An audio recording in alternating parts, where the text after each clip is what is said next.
Okay, here you can see the Microsoft Excel spreadsheet that we have put together for inputting the front matter verbs from the grade 5 Language Arts Program of Studies and the specific outcome verbs, again from the same grade 5 Language Arts Program of Studies. You can do this and use this spreadsheet for any program of studies with which you are using as a teacher or as an administrator if you are trying to critically analyze and engage in a critical discussion and inquiry around the verbs used in that program of studies. Again, for our example, we've got language arts here. So the front matter is from the K-9 2000 program of studies, and the specific outcomes are from that of grade 5. We've inputted all of these verbs, as you can see. Then at the tabs below, we've been able to do a little bit of an analysis of and interpret from those verbs some important information, and I'll show those here. So if we click on the tab for the front matter verbs, sorry, trying to do that right now, two things come up. First of all, a table that shows each verb's usage and then tallies the number of times that verb was used. So for example, here the word comprehend was used a total of 4 times, communicate a total of 10 times, and as we scroll down, you'll see the total number of verbs used in the front matter of the language arts curriculum was 106. From that table, we were also able to generate this pie chart.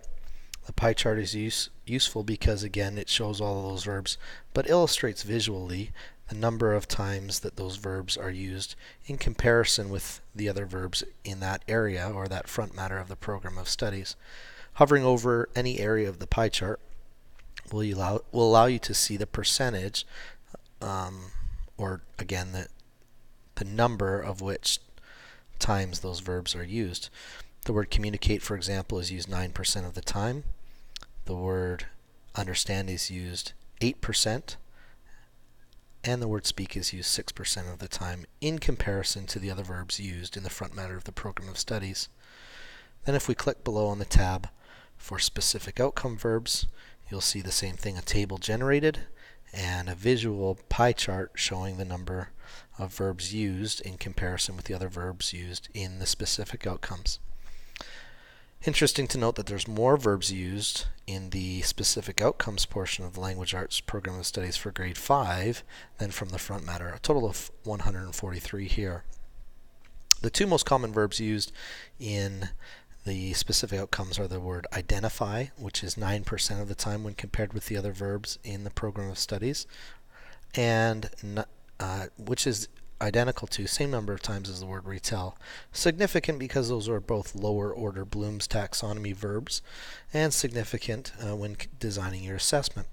Hereafter we'll be discussing a little bit about how you might analyze these verbs when trying to design an assessment, and how they're important when considering the amount of time and focus that we should be having when planning a curriculum.